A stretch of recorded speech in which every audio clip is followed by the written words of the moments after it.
Selamat siang teman-teman, perkenalkan nama saya Seren Lois. Saya dari kelas F2, Sekolah Kristen KM Kudus Selat Panjang. Hari ini saya akan menjelaskan tentang irisan kerucut. Jadi, irisan kerucut ini terbagi atas 4, ada lingkaran, elips, parabola, dan juga hiperbola. Saya akan menjelaskan tentang irisan kerucut hiperbola. Jadi, hiperbola itu adalah tempat kedudukan titik-titik yang selisih jaraknya terhadap dua titik tertentu adalah tetap. Dua titik ini adalah fokus hiperbola, sedangkan selisih jaraknya sama dengan panjang sumbu nyata. Oke, hiperbola itu memiliki dua titik puncak, yaitu P1 dan P2. Panjang sumbu nyata ini adalah panjang dari P1 ke P2. Dan juga dua titik tertentu itu ada F1 dan F2, yaitu di sini F1 dan di sini F2.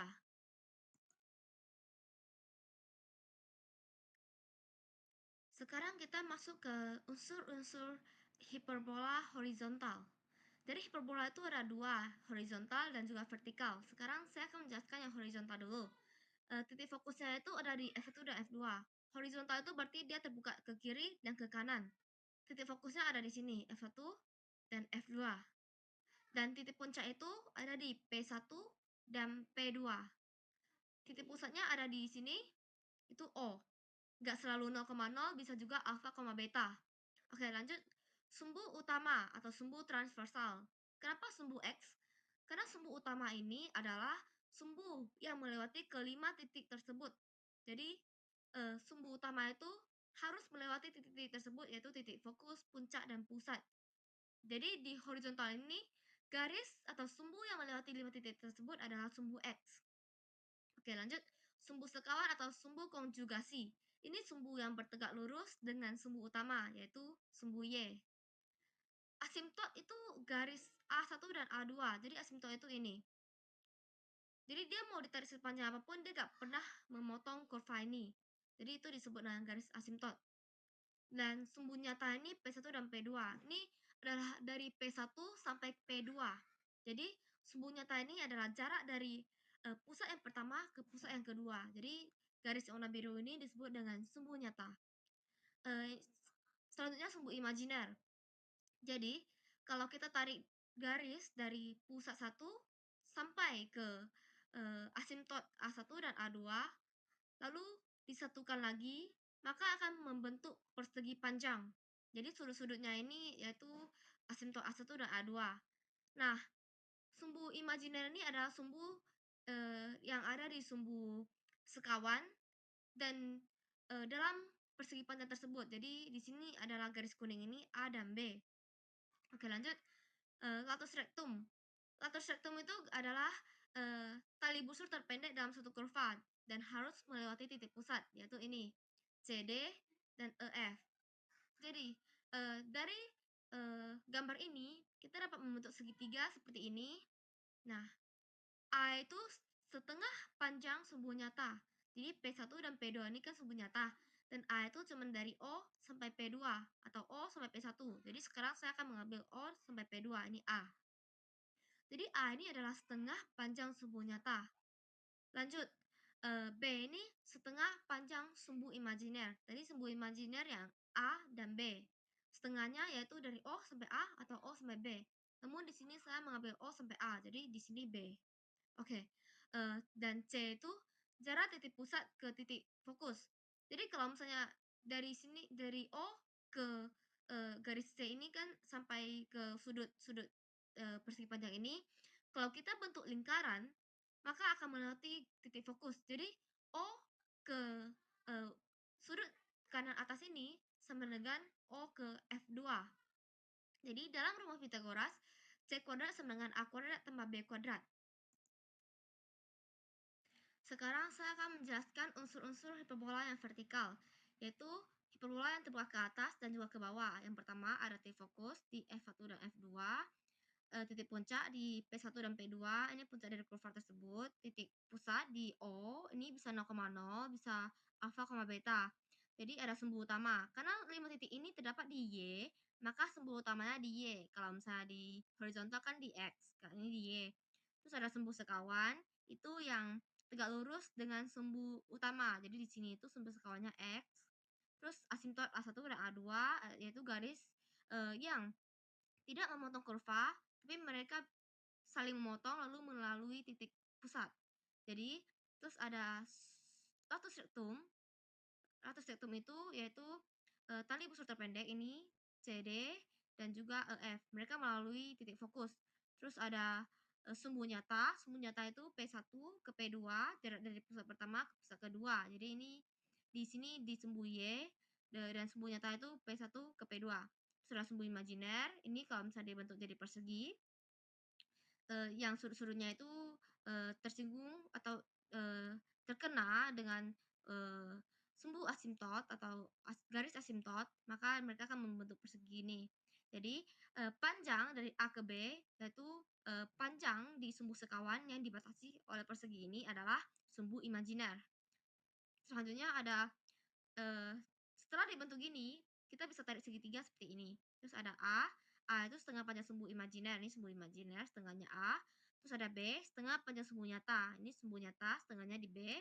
Terus ada C, jarak titik pusat ke titik fokus. Jadi ini ke sini sama juga dengan ini ke titik fokus.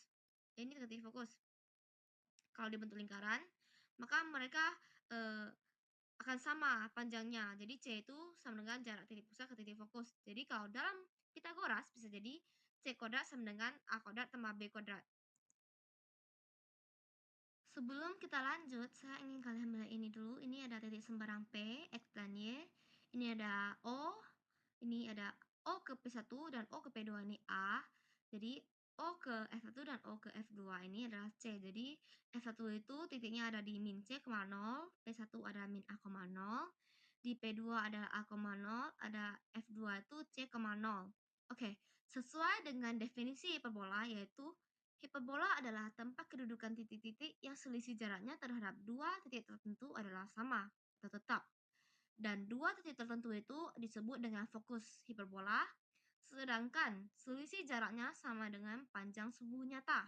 Jadi, dari P ini ke F1 dan ke F2, jadi P kurang PF1 dikurang sama PF2, itu panjangnya sama dengan sumbu nyata dari P1 ke P2, jadi 2A. Setelah kita ketahui bahwa PF1 dikurang PF2 sama dengan 2A, kita masukin ke rumus untuk mencari panjang PF1 sama panjang PF2, yaitu akar dari buka kurung XF1 kurang XP2 tutup kurung pangkat 2 tambah YF1 dikurang YP tutup kurung pangkat 2 dikurang sama yang PF2 ini rumusnya sama juga, sama dengan 2A.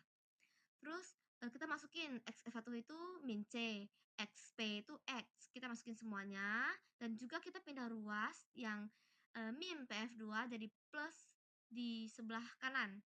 Terus untuk menghilangkan akar-akarnya ini, kita pangkatkan, terus kita dapat segini, yang di ruas kiri ini tetap turun ke bawah tapi tidak ada akar, terus yang ruas kanan kali silang, jadi 4A kuadrat tambah 2 kali 2A kali akar C kuadrat kurang 2CX tambah X kuadrat tambah Y kuadrat ditambah sama PF2 yang nggak ada akarnya. Jadi kita pindahkan ruas yang CX sama 4A kuadrat ke kiri. Jadi 4CX kurang 4A kuadrat sama dengan 4A akar C kuadrat kurang 2CX tambah X kuadrat tambah Y kuadrat. Kita bagi-bagi 4 karena biar 4-nya ini hilang karena 4 semua kan. Terus jadi CX kurang A kuadrat sama dengan A kali akar dari C kuadrat kurang 2CX tambah X kuadrat tambah Y kuadrat. Untuk hilangin akar ini, kita perlu untuk pangkatkan lagi. Jadi kita pangkatkan lagi. Yang ini kita pangkat jadi C kuadrat X kuadrat dikurang 2A kuadrat CX tambah A pangkat 4 sama dengan A kuadrat kali C kuadrat kurang 2CX tambah X kuadrat tambah Y kuadrat. Sekali kita dapat ini. Coret, ini 2. Dapat C kuadrat X kuadrat kurang A kuadrat X kuadrat kurang A kuadrat Y kuadrat sama dengan A kuadrat C kuadrat kurang A pangkat 4. Terus kita satuin kayak gini. Yang min A kuadrat tambah Y kuadrat enggak. Terus ini kita satuin. X kuadrat kali C kuadrat sama dengan C kuadrat X kuadrat dikurang sama min A kuadrat kali X kuadrat. Jadi min A kuadrat X kuadrat. Begitu juga dengan ini. Jadi yang kita ketahui tadi itu C kuadrat kurang A kuadrat C kuadrat sama dengan A kuadrat tambah B kuadrat. Jadi C kuadrat kurang A kuadrat sama dengan B kuadrat. Kita ubah ini semua jadi B kuadrat. Jadi B kuadrat X kuadrat kurang A kuadrat Y kuadrat sama dengan A kuadrat B kuadrat. Kita bagi sama dengan A kuadrat B kuadrat jadi X kuadrat per A kuadrat kurang Y kuadrat per B kuadrat sama dengan 1. Itu untuk pusat 0,0. Kalau misalnya untuk alfa, beta jadi X kurang alfa kuadrat per A kuadrat kurang Y kurang beta kuadrat per B kuadrat sama dengan 1.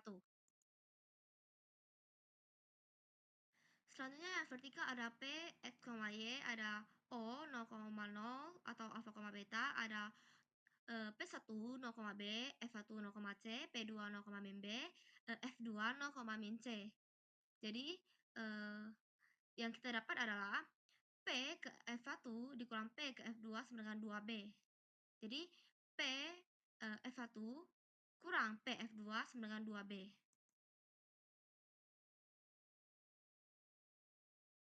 Setelah dapat semuanya, maka kita akan masuk ke persamaan hiperbola vertikal. Jadi PF1 kurang PF2 sama dengan 2B. Masukin PF1 yang seperti yang tadi, PF2 seperti yang tadi, sama dengan 2B. Jadi ini sama, tapi 2B-nya beda. Jadi yang A jadi B aja. Terus caranya sama dengan tadi, kita coret di sini X, C, Y, sini X, C, Y juga. Terus jadi 4 min 4CY min 4B kuadrat sama dengan 4B akar X kuadrat tambah C kuadrat tambah 2CY tambah Y kuadrat.